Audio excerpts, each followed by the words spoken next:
This is The Gist, the essential podcast for the discerning listener.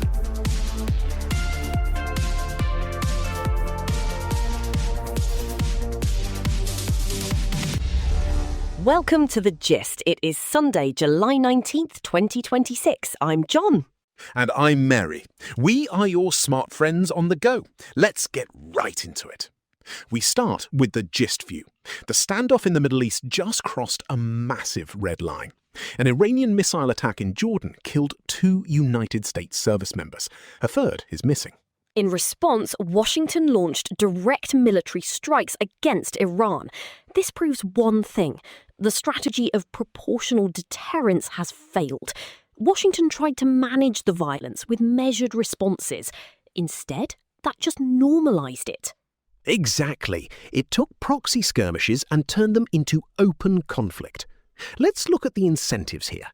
Tehran arms local militias because it buys them regional leverage. They get power without paying the cost of a direct war. Proxy warfare is supposed to insulate the big powers. Instead, it dragged both governments into a frontal clash. But here is the paradox. A swift, direct retaliation establishes the exact boundaries that proxy fighting blurred. Right.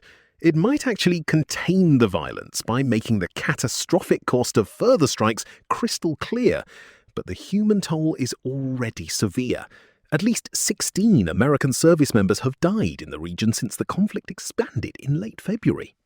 For some context, the Wall Street Journal notes the last direct clash between these two nations was in April 1988. It was called Operation Praying Mantis. In a single day, United States retaliation destroyed half of Iran's operational naval fleet. Let's pan out for the global overview. That United States-Iran escalation ties directly into Israel's ongoing operations, and Israel is spending heavily to secure American domestic support. The Wall Street Journal and Politico Europe report Israel is running a $50 million influence campaign. They are using artificial intelligence and paying conservative media outlets to shape USA public opinion about Gaza and Iran. Who benefits? Israel does. Public support in the United States is a vital resource. Without American backing, sustaining their military campaign becomes nearly impossible. They are investing capital to secure political cover. Back in the United States, the Department of Justice is shifting its own resources. The Wall Street Journal reports the DOJ is pulling back on corporate crime prosecutions. Prosecutors are dropping cases even when they explicitly believe senior corporate employees committed crimes. Why? It comes down to resource flows. Corporate defense teams have massive financial war chests. The DOJ does not. They are quietly backing away from complex, expensive legal fights. We end this segment with a tragic update from Venezuela. The official death toll from last month's twin earthquakes has risen. The head of the National Assembly confirms 5,119 people have died. A devastating blow to a region already starved for recovery resources. Now, let's cross the Atlantic for the European perspective. Germany is facing huge pressure to do the unthinkable. They're debating a repeal of their historic ban on Sunday shopping. The German economy is stagnant. Berlin is currently debating massive, multi-billion euro subsidies just to revive industrial growth. Retailers say, just let us open on Sundays. It offers an immediate, zero-cost economic stimulus. But lifting the ban requires a structural trade-off. The current rule protects retail workers from 7-day labour demands. It preserves one synchronised day of rest for the entire society. Berlin has to choose. Do they prioritise marginal economic efficiency or social cohesion? Sticking with Germany, the economy ministry just threw a lifeline to the solar industry. They are extending subsidies for small private rooftop solar panels. We are talking about systems under 25 kilowatts of capacity. That is roughly enough to power a large family home. According to ZDF, Berlin is making broad budget cuts elsewhere, but they want to ensure private capital keeps flowing into residential green energy. Let's look further east. Russia has added over 1.5 trillion rubles, that is about 20 billion United States dollars, in physical cash to its economy since the start of 2026.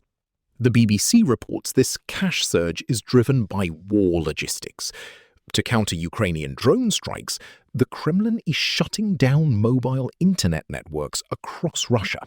And when digital networks go dark, digital money freezes. Citizens are hoarding physical bills just to maintain a financial buffer.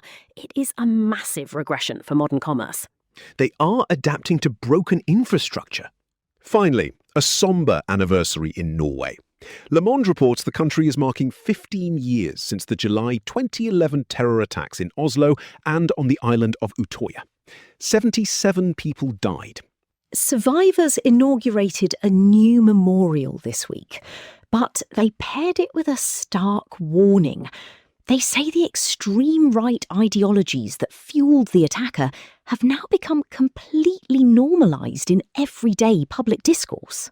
Let's take the temperature of the day. Across the board, we are seeing the guardrails come off. Globally, proxy warfare has failed to prevent direct conflict, forcing catastrophic risks into the open. Economically, governments from Germany to Russia are making hard trade-offs. They are choosing between social stability, physical infrastructure limits, and economic survival. The overarching theme? Old systems are cracking under the weight of new realities. And that is the gist for today. If you found this breakdown useful and want to stay ahead of the curve, we would love for you to subscribe to the Gist's daily newsletter. It is completely free and you can find the link right in our show notes. Thanks for walking with us today. Catch you tomorrow.